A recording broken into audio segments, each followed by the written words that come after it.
9-9! Welcome to MsMojo, and today we're counting down our picks for the top 10 Brooklyn Nine-Nine jokes that will never get old. Very cool.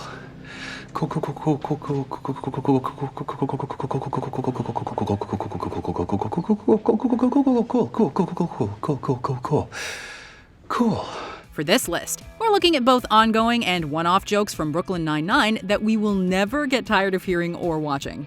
Hop in the squad car and let's get started. Number 10, the Holt and Wuntch feud. Captain Raymond Holt seems beyond the realm of having an archenemy. He proves us all wrong, however, with Madeline Wuntch. Hello, Raymond.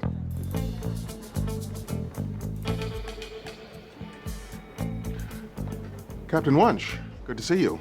But if you're here, who's guarding Hades? The feud began when Wuntch made an intense pass at Holt, not knowing the latter wasn't into women and was rejected. I think we both know what I'm about to say. Raymond, I don't think we need to say anything. I'm gay. The two come into contact multiple times throughout the seasons, and the insults never disappoint. What makes this feud memorable and continuously fresh is the occasional childishness and brilliant nature of the verbal exchanges. Both parties always seem to come prepared with eloquent quips and witty comebacks. It really makes us hope the two will never learn to get along. Madeline? You won. Go ahead and gloat, you toad. Thank you for this honor, Deputy Chief. Oh. Okay. You're welcome. Wuntch time is over. Boom, did it! Had it both ways. No regrets. Number 9, Nikolaj. Boyle is thrilled to become an adopted father, and never hesitates to talk about his son Nikolaj. Or is it Nikolaj? I hope you're not telling Nikolaj that crap. Nikolaj. Boyle's son is from Latvia, and his name is apparently constantly mispronounced by everyone but the father-son duo.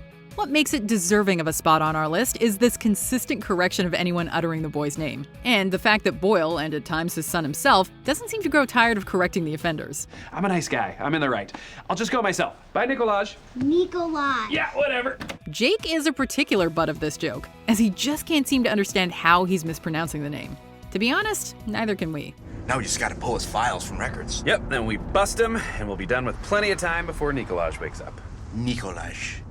Nikolaj, yeah, I said it. Nikolaj. Nikolaj. Not even close. Nikolaj. Nikolaj. Almost Nikolaj. Nikolaj. I feel like I'm saying it. You know what? It doesn't matter. Number 8, Heterosexual Holt.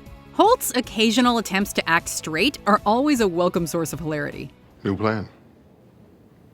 I'm gonna charm her. Oh, no. I'm sorry I had to take that. You gotta do what you gotta do. Captain Raymond Holt. What's up? When undercover, Holt finds himself having to play a heterosexual man. He refers to his female wife's thigh gap and heavy breasts, sounding like an oddly formal textbook of how to act like an alpha male. Actually, I borrowed $3,000 from my walking group friend, Ruth. Ruth, I'm gonna be straight with you. I accidentally knocked up a woman. Greg! You know me. I see a pair of thick, weighty breasts, and all logic flies out the window. Heterosexual you is such a dog. One particularly funny instance is when he's under witness protection in Florida and joins the neighborhood ladies for power walks. He's acting as a man who's lost his wife and speaks of her with an awkwardly wordy tone, as though completely oblivious to how a man would speak of a woman. Forget Ann. Who should we fix him up with, huh? Oh, now, Sal, you know I'm still getting over the tragic loss of my wife. She was such a strong female woman with nice heavy breasts. Straight Holt is always a welcome addition to an episode of the 9-9. Number 7, the Jimmy Jab Games. The first Jimmy Jabs were held in 2008 when the king of Iraq, President Iran. Armin Jimmy Jab, Ahmadinejad. came to New York, and we were on call for 9 glorious hours in case there were protests. The Jimmy Jab Games from Season 2 is an event that ostensibly occurs once a year in the 9-9. The team competes for a day off in a series of hilarious and at times disgusting challenges in the office. Our first event is the Mouthathon. In front of you is month-old Chinese food from the fridge. Go ahead and eat as much as you can stomach. On your mark, get set, Wahlberg. The opening ceremony in Season 7 is a nice touch, as Boyle plays the ringmaster and Scully brings out the operatic pipes. As they work their ways through the events that consist of such atrocities as eating month-old office fridge foods, the team becomes increasingly competitive and a little too serious about these made-up games. Charles, flame me. Jimmy Jabs, Jimmy Jabs, Jimmy jumped! And with that, we commence my 10-minute opening performance. What? The crowd is ready, the freaks are here. Number 6. Rosa's mysterious past. Rosa Diaz might seem like a fairly straightforward person, yet it becomes apparent with time that no one really knows anything about her past. Her emotionless, cold exterior is occasionally betrayed by hints of a normal past, complete with seemingly uncharacteristic hobbies such as ballet and Stephenie Meyer's films. Miss Miriam. Surprise! I tracked down your old ballet coach. I brought her in to remind you of the effect a kind, nurturing presence can have on a young life. Hello, dear. Have you continued to dance? No, Miss Miriam. Well, there's no surprise in that. You always were a lazy ox. What's this now? It's always a treat to get one of these moments of revelation, as the squad is as oblivious as we are. Whenever a detail is revealed, Rosa quickly follows it up with a searing threat to not reveal it to anyone. I have an idea on how to smuggle you in, but it'll be a tight fit. I'm flexible. I do a lot of yoga. You do yoga? Helps keep me centered. If you ask me about it again, I'll hunt you down and rip your face off. Number 5. Boyle's disgusting puns. Look, I know you think my judgment's clouded because I like her a little bit. You doodled your wedding invitation. No, that's our joint tombstone. My mistake? Charles Boyle has a way with words. It's not necessarily a good way, but it's a way. His puns and unfortunate innuendos are normally unintentional. However, when they are intentional, they are somehow worse. Let's go free an innocent woman. Nice! My dreams are coming true. You and me get my lady off together.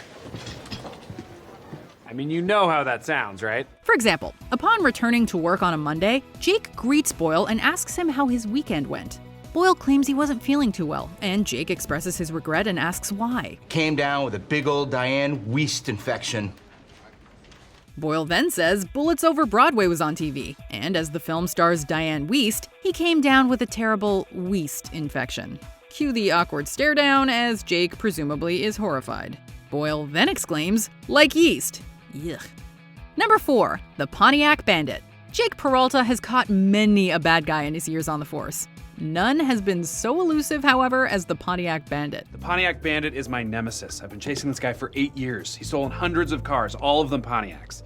He's never left any evidence, and he's never been caught on camera. The guy is a ghost. Super ghost. He's a super ghost. Craig Robinson plays Doug Judy, a criminal infamous for his car thievery. He makes more than one appearance on the show, and eventually becomes more or less of a friend to Jake, or perhaps one could say a frenemy. We need a theme song. The Pontiac Bandit and Jake are cops. Taking down crooks in the streets where they live, flirting with girls who are hot for the bass. There's a talking police dog that helps them solve crime. The duo ends up having to work together more than once, and Judy always seems to get the last laugh, as he rides off into the sunset once again a free man, much to Peralta's chagrin. Yeah, he has. He just sent me this. What's up, Peralta? Greetings from paradise. Actually, I'm a little disappointed in the hotel. How you mess up an omelet? It's just a flat egg. He pretty much just talks about the omelet for the next 10 minutes. Number 3. Halloween Heist. The Halloween Heist has become a time-honored tradition in the 9-9. Because if I lose, I'll work the next 5 weekends. No overtime. And I won't tell anyone here about the time I saw you wearing short shorts outside of work. But if I win, You won't? you have to do all of my paperwork tonight. The busiest and spookiest night of the year. And you have to publicly state that I'm an amazing detective/genius. Every Halloween, the squad looks forward to it more than parties and wearing costumes. And so do we. The heist consists of trying to gain possession of an object, through any wild means necessary, in order to be crowned the ultimate detective/genius. Last Halloween, after you won the bet, I went back to my office to do everyone's paperwork, but I did no paperwork. I started to plot my revenge.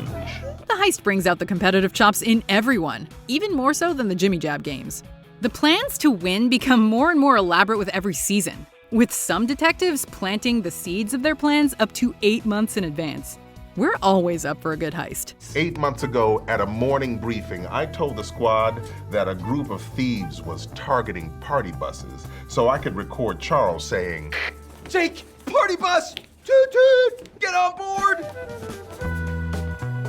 I knew Boyle would never knowingly betray me. Number 2. I Want It That Way. Brooklyn Nine-Nine has reinvigorated the cold open tradition in the best way possible. What's going on here? What are you doing? Captain, hey, nothing, just eating some marshmallows. Care for one? Marshmallow.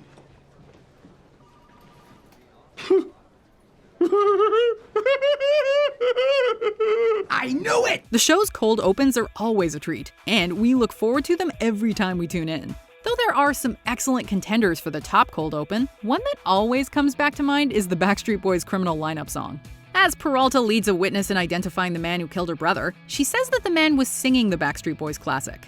Cue the Criminal Lineup harmonizing, as Jake gets way too absorbed in the impromptu concert. Classic. I said Nikolaj wrong, didn't I?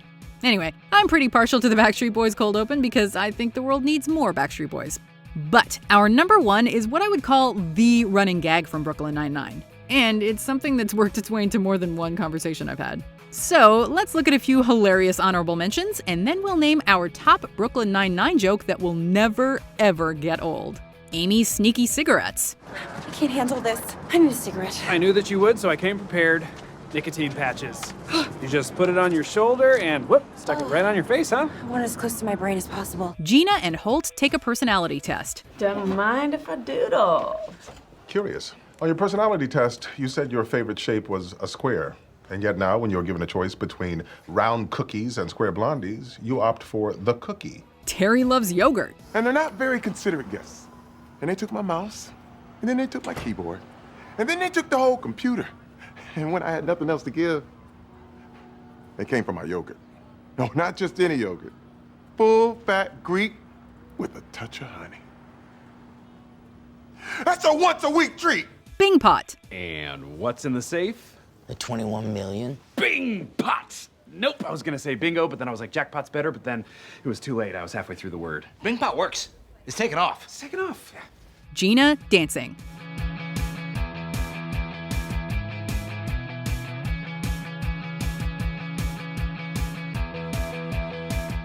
Before we continue, be sure to subscribe to our channel and ring the bell to get notified about our latest videos. You have the option to be notified for occasional videos or all of them. If you're on your phone, make sure you go into your settings and switch on notifications.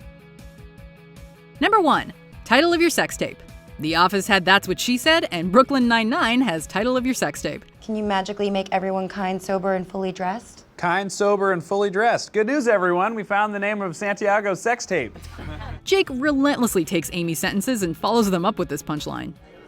Just as long as we're clear that I'm with someone and nothing is gonna happen.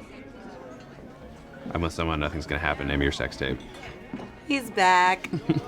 This makes for some consistently interesting insults and zingers, and Jake never disappoints. Others join in as well, taking cues from Jake's example.